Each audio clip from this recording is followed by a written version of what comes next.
Bienvenidos al podcast del Sanatorio Morra.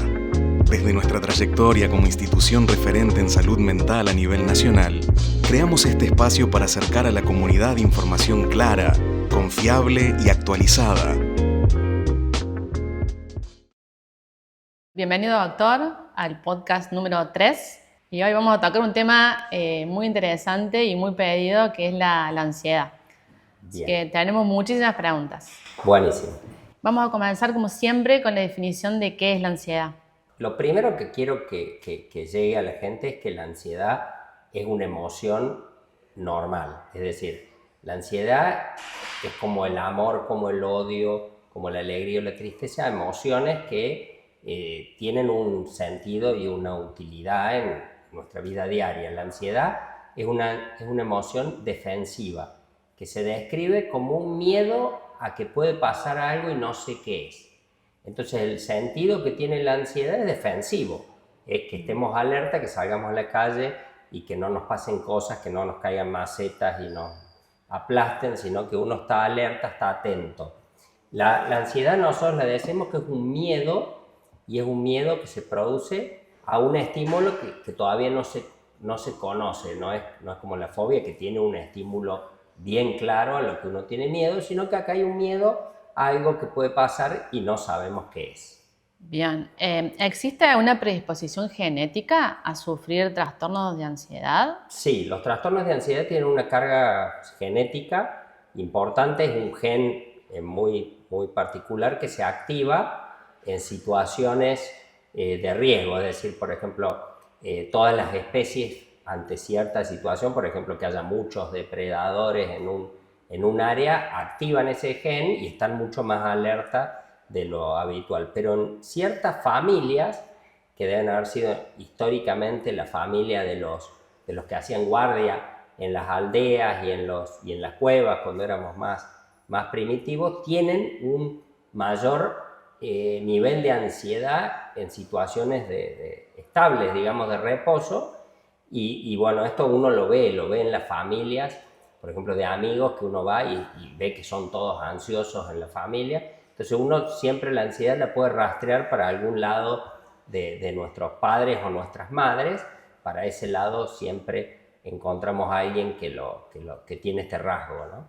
¿Y qué mecanismos cerebrales activa la ansiedad? Bueno, la ansiedad es un área, digamos, tiene inicio en un área del cerebro que se llama amígdala, y a partir de ahí empiezan a activar muchas áreas distintas que generan los síntomas que uno asocia generalmente a la ansiedad. Por ejemplo, las pupilas dilatadas, el estar con los ojos más abiertos, la respiración acelerada,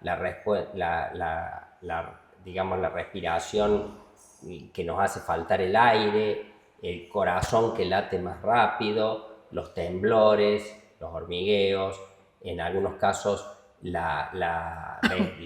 digamos, la urgencia miccional, el tener apuro por ir al baño a orinar, la sequedad de boca, los síntomas inclusive que tienen que ver a veces con cuestiones endocrinas. Todas es como, digamos, en general muchas de las emociones tienen un impacto que se acompaña de ciertas cosas. Por ejemplo, la vergüenza, todos sabemos que nos ponemos colorados. Con la ansiedad se nos abren los ojos, se nos contrae las cejas y se generan todos estos síntomas que les estoy comentando, que tienen que ver muchas veces con los síntomas físicos de cuando uno tiene mucha ansiedad. ¿Se suele confundir la ansiedad con un ataque de pánico? El ataque de pánico y las crisis de ansiedad se confunden mucho. Lo que pasa es que el ataque de pánico, generalmente los síntomas que provoca son inesperados. Uno estaba lavándose los dientes, viendo televisión, haciendo algo que no era desencadenado por nada, y de golpe aparece la crisis de pánico. Mientras que en los trastornos de ansiedad puede aparecer crisis frente a situaciones que uno teme o situaciones de estrés. Los síntomas son parecidos, pero hay una diferencia que nosotros también la vemos, que es la duración. Los ataques de pánico suelen ser mucho más cortos en el tiempo, mientras que las crisis de ansiedad pueden durar a veces horas. Bien, ¿La ansiedad se manifiesta igual en todas las personas o tienen características particulares? Son parecidas, pero hay manifestaciones que la hacen particular. Hay personas que sienten mucho más la falta de aire cuando se ponen ansiosos y suspiran mucho. Hay personas que suelen notar por ahí que transpiran más. Hay inclusive personas que se llegan a hacer operaciones para extraerse o lesionar, digamos, uno de los nervios que irriga las glándulas sudoríparas, porque suelen transpirar en forma marcada. Entonces muchas veces cuesta identificar que por más que sean los síntomas distintos, estamos teniendo lo mismo, que es un trastorno de ansiedad. ¿Qué factores pueden desencadenar un cuadro de ansiedad? Bueno, normalmente la base genética la comparten, digamos, todos las personas con trastorno de ansiedad generalizada, pero a esto suele aparecer generalmente algún factor de estrés que desencadena todo. Entonces, si uno tiene mucha base o mucha carga genética, son factores muy leves, digamos, pequeños estímulos. Y si uno tiene una baja carga genética, hace falta mayor cantidad de estímulos. Pero la realidad es que no es lo importante el factor desencadenante, es la forma que uno ya tiene programada de que reacciona con más ansiedad que lo que debería tener ante ciertas situaciones, ¿no? Uh-huh. ¿Es importante ponerle el nombre a esto que sentimos? Digamos, Bueno, es importante desde un punto de vista que es que la mayoría de la gente le cuesta separar esto es absolutamente normal o esto es un trastorno que yo tengo que tratar. Uh-huh. ¿Por qué tengo que tratar? Y porque hay muchas consecuencias que suelen ser, digamos, complicadas, como por ejemplo, si yo tengo mucho nivel de ansiedad, es muy común que me suba la tensión arterial, es muy común la gastritis y los síntomas digamos, gastrointestinales, pero hay un aspecto que tiene muy grande el trastorno de ansiedad, que es que la persona se preocupa de más por todo, y al preocuparse de más, le cuesta disfrutar. Entonces son personas que a lo largo de la vida tienen muchas cosas para disfrutar o para sentirse bien, y notan que no pueden disfrutar y llevar una vida tranquila a pesar de que tenga todo bien. Y el otro punto que también es muy importante, les cuesta mucho manejar las prioridades, porque todo es grave, todo es preocupante, todo es complicado. Entonces, para una persona lidiar con varios problemas al mismo tiempo, hay cosas que no es lo mismo, digamos, que yo me tenga que ir a hacer un trasplante de riñón, que llegar tarde a que me tiñan el pelo. Entonces, esta incapacidad de poder poner las prioridades hace que todos los problemas sean vistos como urgentes y que tengo que solucionarlos lo antes posible. Ese es un poco el eje de muchos de estos problemas, ¿no? Y bueno, hablando de todas estas características, ya son más físicas los síntomas, ¿cuándo una persona se tiene que dar cuenta que debe acudir a un profesional? Bueno, normalmente cuando aparecen, nosotros hablamos que la ansiedad tiene niveles, hay niveles que son manejables, que no tengo síntomas, que no paso por síntomas físicos, pero la ansiedad pega en el cuerpo. Cuando uno empieza a notar que estoy teniendo síntomas que molestan, por ejemplo, como ya les digo, las taquicardias, cuando empiezo a notar insomnio, dificultad para concentrarme, cuando empiezo a tener situaciones que normalmente lo que nos pasa es que la mayoría de los pacientes no consultan inicialmente al psiquiatra, consultan al neurólogo por dolores de cabeza, que generalmente son por estar tenso, que suelen ser la parte de la nuca o la frente, suelen consultar por mareos o taquicardias, que a veces consultan al cardiólogo o al clínico. La suerte es que muchos de los especialistas de otras profesiones reconocen que se debe a la ansiedad y lo suelen referir al especialista en ansiedad, pero hay que tratar muchas veces de no, digamos, caer en los tratamientos caseros y los indicados por la medicina, porque es muy común que las personas digamos, hagan abuso de varios tratamientos, como por ejemplo las benzodiazepinas, que nosotros no las tendemos a usar, pero la persona se la pasa como si fuera la receta de una a la otra, ¿no? Ante cualquiera de estos síntomas. Sí. Sí, pues, a ver, lo que están nombrando son síntomas o manifestaciones que capaz que todos podemos tener alguna de estas características. Bien. Entonces, no sé si se ve como hoy algo más común la ansiedad o tiene más visibilidad.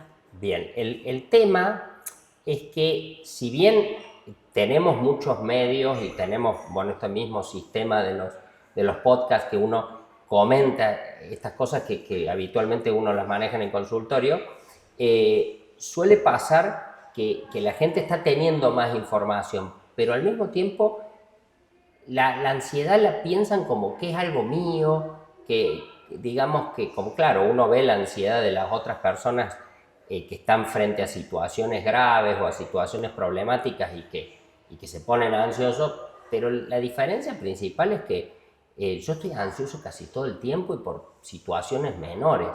No por un problema grave, es una ansiedad normal que la tenemos que tener todos. Ahora, la ansiedad que la persona presenta es frente a situaciones muy menores. Está preocupado casi todo el tiempo por situaciones que quizás no tienen importancia. Los pacientes suelen decir, yo me preocupo de más por todo. Y esto es un principal reconocimiento de que uno está enfrentando, digamos, situaciones menores y que se está preocupando de más, como llegar tarde al cine o demorar con la comida o llegar 5 minutos tarde a algún lugar. Entonces esto nos puede pasar 20 veces al día.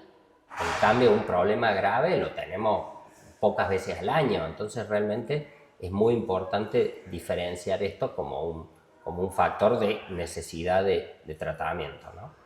Y en el consultorio usted lo ve en gente más jóvenes, gente más grande. ¿Cómo? Sí, cada vez se está presentando más temprano, porque cada vez son más las situaciones de exigencia, y sobre todo la exigencia personal, porque acá no es tanto lo que los demás me exigen, sino que en general uno se plantea límites o situaciones que no son reales, es decir, yo tengo que terminar esto ya, y lo puedo terminar ya o en 1 hora o en 2 horas, pero ese punto de crearme un límite de tiempo artificial es muy común en las personas y suelen ser muy autoexigentes, y no solamente un rasgo del trastorno de ansiedad generalizada es el hacerme problema por mis problemas, sino hacerme cargo de los problemas de todo el mundo.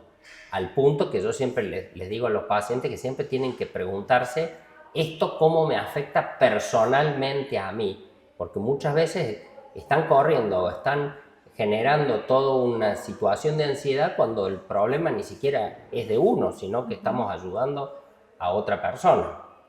¿Y es contagiosa la ansiedad? Así, no digo como enfermedad, como trastorno, así. ¿Se puede transmitir esa ansiedad a otra persona? Es muy fácil hacer correr entre personas que tienen ansiedad a una persona ansiosa. Es decir, si yo vengo y le digo a una persona que trabaja como profesional en algo, esa persona es ansiosa, y yo vengo y les digo, es urgente, este problema lo tengo que presentar rápido porque me lo podrás terminar para hoy, y yo le traslado mi urgencia o mi problema a la otra persona que siendo ansiosa se hace cargo enseguida, y uno los ve correr y estar en una situación que quizás no tiene el mismo apuro que yo. Claro. Eso es lo que llamamos contagio de la ansiedad. Bien, y las redes sociales, ¿qué papel juegan hoy en ese tema, digamos? ¿Es influyente? Es nafta al fuego. ¿Por qué? Porque yo estoy creando, en muchos casos, situaciones más cercanas a la perfección, o estoy viendo modelos que a veces no son reales, y eso me hace que yo me exija más para cumplir con mis objetivos o mis tiempos o mis cosas, y realmente lo que me genera es un modelo de impaciencia o de objetivos que nunca van a ser cumplidos porque son imposibles. Entonces realmente esto nos genera mucha ansiedad, y yo lo que veo mucho también en los niños y en la tendencia de los adultos a navegar es cada vez una impaciencia, y uno tiene que ir más rápido y viendo más información, y esto que nunca se satisface, que es un factor interesante para estimular más a la ansiedad, ¿no? ¿Cómo se puede tratar la ansiedad? Bueno, la ansiedad tiene un doble tratamiento, que requiere un tratamiento farmacológico por un lado, porque la misma ansiedad se vuelve en contra de la terapia, porque si yo tengo una ansiedad que está a 1000 y yo quiero hacer elementos de aprendizaje de cómo manejarme por ejemplo, con técnicas de terapia cognitiva, digamos, hay muchos tipos de terapia que uno puede aplicar, pero sobre el trastorno de ansiedad generalizada se separa mucho y tiene mucha eficacia la terapia cognitivo-comportamental, que es la que más experiencia tiene de remisión. En algunos casos hay remisiones, en la mayoría, digamos, de los pacientes tratados con doble tratamiento, que es farmacológico y con psicoterapia cognitiva, que son niveles muy altos de respuesta que no se ven en otras patologías de otras enfermedades en el campo de la salud mental. Entonces realmente tiene muy buena respuesta, y los plazos son cortos de tratamiento. Si uno, digamos, lo que normalmente se arma son sesiones que suelen ser en el plazo de 2 o 3 meses.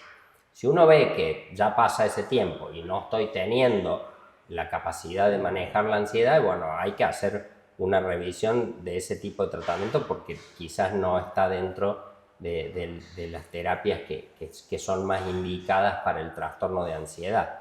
Normalmente nosotros nos pasa que vemos muchos pacientes tratados por años con psicoterapia, mientras que lo que uno tiene que establecer son terapias que son breves y que están apuntando a reducir rápidamente los síntomas de ansiedad, para aprenderlo a manejar y uno independizarse del psicólogo y realmente empezar a aplicar estas técnicas aprendidas a todas las situaciones que me van pasando en la vida. Claro, y más que hay factores o signos que son fáciles de identificar ahora, sí, y se puede lograr el tratamiento a tiempo. Exactamente.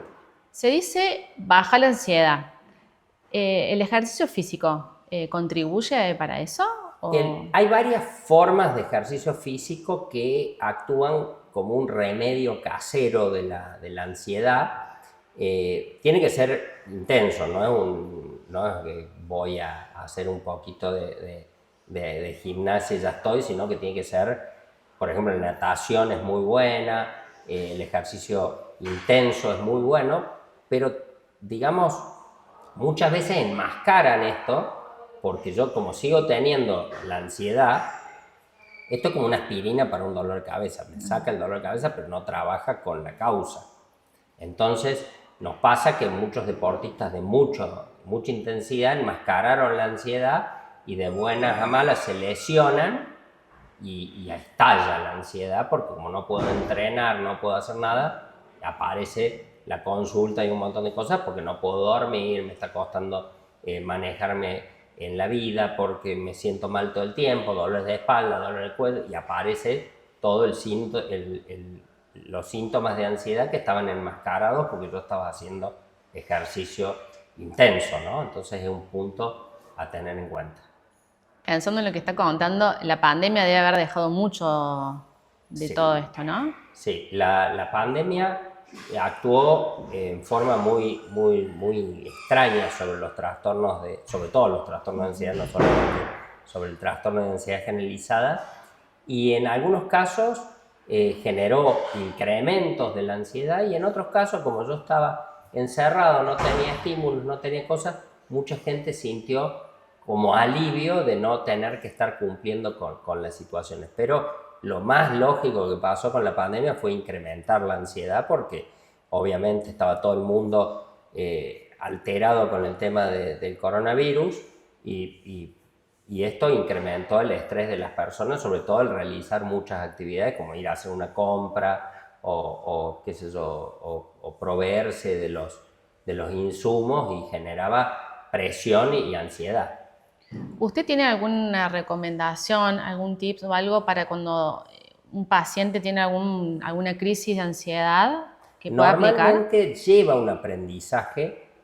Los tips son parte de la terapia cognitiva, y que lo entrenan como si fuera, yo aprendo a andar en bici para después poderme meter en un circuito de bicicross. El entrar en un circuito de bicicross, que sería tener una crisis, porque es la situación más demandante, suele ser muy difícil si uno no se entrena fuera de las situaciones. Hay cosas que se ponen al final del tratamiento que mucha gente las confunde con que, claro, lo que tengo que hacer yo es reformar mi vida para no tener más problemas. No, viviendo en Argentina, problemas vamos a tener. El problema no está en tener los problemas, sino cómo los manejo los problemas. Y ahí es donde realmente me lleva a tener un trabajo. Ahora, si yo tengo que dar una serie de consejos, muchos pacientes yo les aconsejo que traten de poner en escala las cosas. ¿Qué quiere decir? Si yo me tengo que ir al centro a hacer 5 trámites, y bueno, tengo que empezar con lo más importante. Y después, si me quedo sin hacer el más superficial o el menos importante, bueno, quedó. Pero el andar corriendo, el andar sin darme un minuto para frenar en un lugar y tomarme un vaso de alguna gaseosa o relajarme un ratito, no es recomendable, porque uno se acostumbra a andar así todo el tiempo, y en realidad es muy difícil disfrutar de las cosas si uno está viviendo de esa forma. ¿Cómo se acompaña a una persona que vive con ansiedad? Bueno, normalmente, así como la persona que tiene mucha ansiedad es un empleado generalmente bueno porque está cargándose de problemas, a nivel pareja es más complicado. ¿Por qué? Porque es la pareja que no se queda quieta nunca, que está siempre haciendo cosas, y en realidad lo que uno tiene que tratar es, cuando uno ve que aparecen estos síntomas que habíamos hablado, y que aparece malestar, y que mi pareja le está costando disfrutar, normalmente hay que poner un poquito de presión para que esa persona se acerque y haga un tratamiento con los profesionales, porque se puede disfrutar, se puede pasar una vida placentera, y que los problemas y las situaciones no me hacen ni duran tanto en la vida como para que yo me pase toda la vida tenso y toda la vida intranquilo y nervioso. Bien. Y como un cierre, Sí. hablando un poco de la película Intensamente, Sí. ¿cómo vio usted graficadas las emociones? Porque seguramente vamos a seguir hablando de alguna de ellas en lo que resta del podcast. Bien, nosotros lo que sí, digamos, obviamente está un poco teatralizado y llevado sobre una teoría de las emociones. Nosotros todos conocemos que se van desarrollando las emociones, porque las emociones son elementos adaptativos que tenemos para facilitar nuestra respuesta y nuestra vida en sociedad, y cumplir nuestras necesidades. Es decir, si yo me enamoro, es más fácil formar pareja, porque uno se predispone con un estado de ánimo digamos, aceptar un montón de problemas y cosas y enfrentarlas. Con la ansiedad yo me pongo a la defensiva y evito peligros físicos, peligros animales, por ejemplo, y me manejo de una forma que me protejo de todos estos peligros. Entonces, la teoría esta de la aparición en la adolescencia de más emociones que al principio me manejan, está muy bien graficado, es muy interesante. Lo que pasa es que, bueno, es un poquito más complejo, y en la película hacen algunos agregados de algunos elementos que bueno, que nosotros los conocemos, pero no pueden poner todo, porque realmente es muy compleja la teoría y se transforma en algo que deja de ser de Disney para ser un documental, Claro, ¿no? Entonces, claro. pero sí es muy interesante. Y bueno, nosotros, como te decía, hay teorías que te dicen que los adultos manejamos cerca de 72 emociones que hay descriptas y que bueno, en base a que las vayamos utilizando o necesitando, se van desarrollando y algunas personas pueden tener mucho menos herramientas emocionales para manejar las situaciones, pero que a medida que vamos desarrollándonos vamos teniendo cada vez más herramientas para enfrentar las cosas. Claro, bueno, un mensaje para todos los ansiosos. Bueno, hay que tener en cuenta que la ansiedad no hay que aprender a convivir, sino que hay que aprender a manejarla. Por eso es que todas estas técnicas que se van desarrollando como parte de las terapias cognitivas, o digamos, la terapia cognitiva es una de las técnicas, por ejemplo, que utilizan los deportistas de élite para manejar la ansiedad. Entonces ellos, ponerse nervioso significa perder un partido, porque me pongo tenso, no puedo pegarle bien a la pelota, por ejemplo, si soy golfista. Entonces hay que aprender a controlar. Y estas técnicas lo que enseñan es a controlar la ansiedad, porque el primer objetivo del tratamiento de la ansiedad es volver a disfrutar de las cosas. Ese sería el objetivo más alto y principal que se tiene en el tratamiento de la ansiedad. Bueno, doctor, muchísimas gracias y hasta el próximo podcast. Gracias a ustedes.